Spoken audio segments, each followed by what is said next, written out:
할렐루야. 오늘의 묵상 노트 말씀은 사무엘하 21장 1절부터 9절 말씀입니다. 제21장.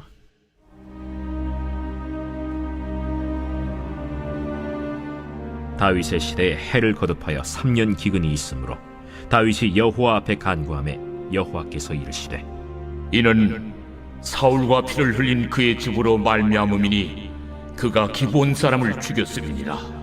기브온 사람은 이스라엘 족속이 아니요 그들은 아모리 사람 중에서 남은 자라. 이스라엘 족속들이 전에 그들에게 맹세하였거늘 사울이 이스라엘과 유다 족속을 위하여 열심히 있으므로 그들을 죽이고자 하였더라. 이에 왕이 기브온 사람을 불러 그들에게 물으니라. 다윗이 그들에게 묻되 내가 너희를 위하여 어떻게 하랴? 내가 어떻게 속죄하여야 너희가 여호와의 기업을 위하여 복을 빌겠느냐? 기브온 사람이 그에게 대답하되 사울과 그의 집과 우리 사이의 문제는 은금에 있지 아니하오며 이스라엘 가운데에서 사람을 죽이는 문제도 우리에게 있지 아니하니이다. 너희가 말하는 대로 시행하리라. 우리를 학살하였고 또 우리를 멸하여 이스라엘 영토 내에 머물지 못하게 하려고 모해한 사람의 자손 7사람을 우리에게 내주소서. 여호와께서 택하신 사울의 고을 기브아에서 우리가 그들을 여호와 앞에서 목매어 달겠나이다. 내가 내주리라. 그러나 다윗과 사울의 아들 요나단 사이에 서로 여호와를 두고 맹세한 것이 있으므로 왕이 사울의 손자 요나단의 아들 무비보셋은 아끼고 왕이 이에 아야의 딸 리스바에게서 난 자 곧 사울의 두 아들 알모니와 무비보셋과 사울의 딸 메랍에게서 난 자 곧 무홀랏 사람 바르실레의 아들 아드리엘의 5 아들을 붙잡아 그들을 기브온 사람의 손에 넘기니 기브온 사람이 그들을 산 위에서 여호와 앞에 목매어 달매 그들 7사람이 동시에 죽으니 죽은 때는 곡식 베는 첫날 곧 보리를 베기 시작하는 때더라. 우리 모두는 삶의 어려움을 겪을 때가 있습니다. 이 어려움은 가뭄처럼 우리의 삶을 말라가게 만들고 우리의 희망을 시들게 만들곤 합니다. 그럴 때 우리는 종종 왜 이런 일들이 일어나는지, 어떻게 이 문제를 해결해야 하는지 깊이 생각하게 됩니다. 그러나 때로는 우리가 직면한 문제의 원인과 또 해결책이 우리의 이해를 넘어서는 것도 있을 수 있습니다. 그럴 때 필요한 것이 바로 기도와 공의입니다. 오늘 우리가 함께 묵상할 본문은 다윗 왕의 통치 시기에 발생한 3년 동안의 기근에 관한 이야기입니다. 이 기근은 단순한 자연재해가 아니었습니다. 다윗 왕은 이를 하나님의 뜻이라고 이해하고 그의 지혜로 이 문제를 해결하려고 했습니다. 그는 하나님께 기도하며 사울이 기브온 사람들을 무참히 죽인 일이 이 기근의 원인임을 알게 되었습니다. 이 이야기를 통해 우리는 어떤 교훈을 얻을 수 있을까요? 어떻게 우리의 삶에 이를 적용할 수 있을까요? 함께 묵상하며 이에 대해 나눠보고자 합니다.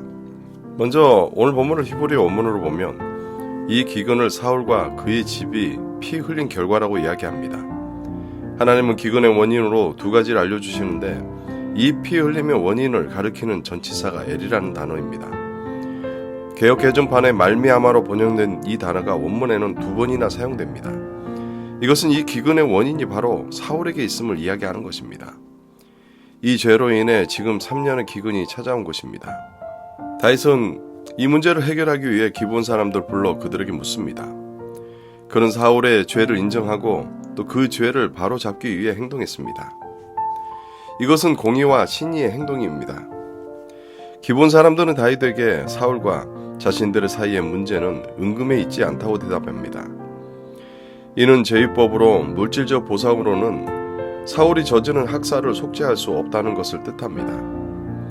그들은 이스라엘에서 사람을 죽이는 문제가 자신들의 권한이 아니라고 말하며 자신들에게 사법권이 없음을 부각합니다. 그러나 그들은 사울의 자손 7명을 처벌할 권리를 요구합니다. 이 요구는 아버지의 죄로 아들이 죽여서는 안 된다는 율법 규정에 위반되었지만 다윗은 이를 수용했습니다. 이 이야기는 우리에게 중요한 교훈을 줍니다. 모든 문제의 해결은 하나님께 있습니다. 우리는 문제를 마주할 때 먼저 하나님께 기도로 도움을 청해야 합니다. 기도하는 것은 우리의 믿음과 희망을 표현하는 방법입니다. 기도를 통해 우리는 하나님의 뜻을 이해하고 그의 지혜로운 문제를 해결할 수 있습니다. 그러나 기도만으로는 충분하지 않습니다. 우리는 하나님의 뜻을 이해하고 또 그에 따라 행동해야 합니다. 다윗은 기근의 원인을 이해하고 또 공의를 실천하는 행동을 합니다. 그는 사울의 죄를 인정하고 그 죄를 바로잡기 위해 행동했습니다. 이것이 공의와 신의의 행동이었습니다. 오늘날 우리도 마찬가지로 행동해야 합니다. 우리는 하나님의 공의와 신의를 이해하고 그에 따라 살아가야 합니다.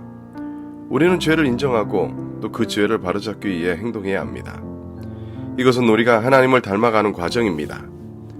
그러므로 오늘 만남을 통해 우리는 두 가지 질문을 물어야 합니다. 첫째, 하나님께 여쭤야 할 나의 기도 제목이 무엇입니까? 둘째, 말씀을 적용하여 해결해야 할 나의 문제는 무엇입니까? 이 두 가지 질문을 통해 우리는 하나님의 뜻을 이해하고 그에 따라 행동할 수 있습니다. 그렇게 오늘 하루 하나님의 말씀이 우리의 삶의 빛이 되고 또 우리의 길을 인도하는 은혜를 누리길 주의 이름으로 축원합니다. 함께 기도하시겠습니다. 은혜로우신 아버지 하나님, 오늘 또 다윗 왕을 통해 우리의 모습을 돌아봅니다. 오늘 말씀처럼 모든 문제의 해결은 하나님께 있고 우리가 그 뜻을 이해하고 행동해야 함을 또 알게 됩니다. 모든 것이 우연이 아니라 하나님의 뜻임을 알게 하셔서 우리가 어려움을 겪을 때라도 다윗처럼 기도로 그 해답을 찾아가게 하여 주시옵소서. 뿐만 아니라 어떤 자리에 있든지 하나님의 공의와 신의를 저버리는 행동을 하지 않게 하시고 온전히 주의 뜻을 따라 행동하며 어려운 결정이라 할지라도 주님의 뜻을 이루기 위해 믿음으로 살게 하여 주시옵소서. 감사드리며 예수님의 이름으로 기도합니다. 아멘.